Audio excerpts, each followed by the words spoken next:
Assalamualaikum warahmatullahi wabarakatuh. Perkenalkan, nama saya Vina Isaulia dari program Studi Pendidikan Islam Ana Usia Dini.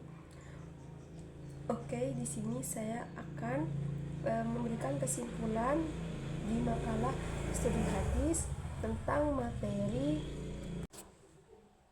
peran ulama hadis dalam melestarikan sunnah-sunnah. Makalah ini itu membahas tentang betapa pentingnya peran para ulama hadis dalam menjaga, ngumpulin dan nyebarin sunnah Nabi Muhammad SAW supaya tetap asli dan gak berubah-ubah sampai sekarang. Mereka itu gak cuma ngumpulin hadis saja, tetapi juga benar-benar selektif dan hati-hati banget dalam mengecek kebenarannya. Soalnya apa? Soalnya hadis itu sumber hukum Islam kedua setelah Al-Quran. Jadi harus dipastikan keasliannya gitu. Terus di sini ada perjuangan para ulama hadis-hadis.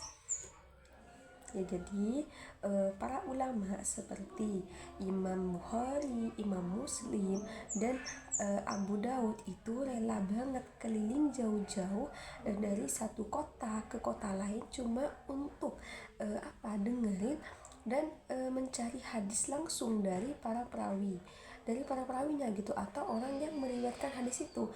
Nggak cukup cuma mendengarkan saja. Jadi mereka itu juga mengecek siapa saja yang meriwayatkannya gitu, akhlaknya gimana, hafalannya kuat atau enggak.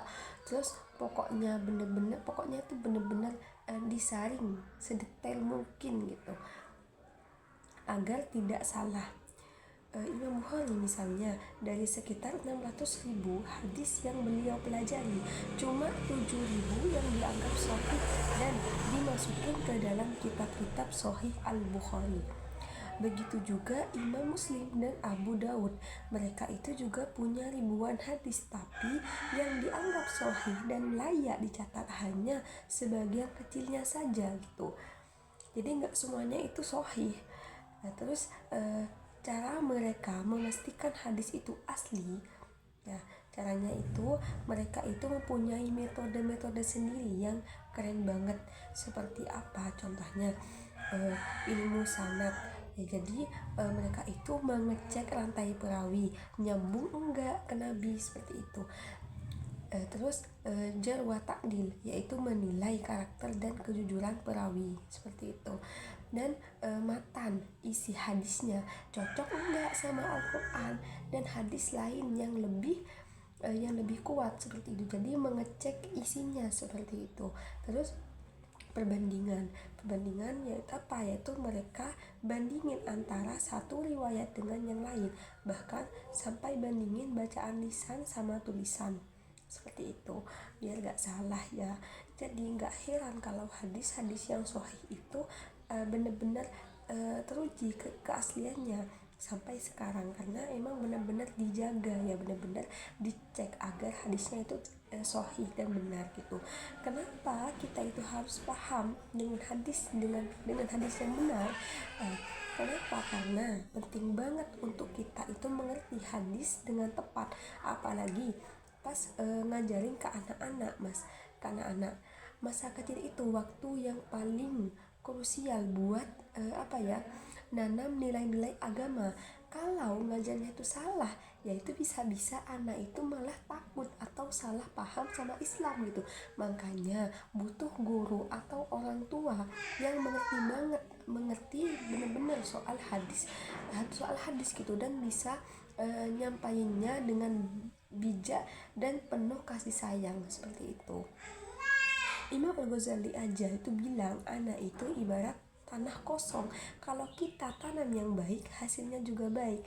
Jadi kita itu harus mengajarkan anak tentang Islam, harus dengan cara yang benar, bukan cuma hafalan, tapi juga penanaman nilai-nilai moral yang baik, seperti itu. Nah, kesimpulannya di sini yaitu yaitu para ulama hadis itu mempunyai jasa besar banget dalam melestarikan ajaran Nabi Muhammad SAW.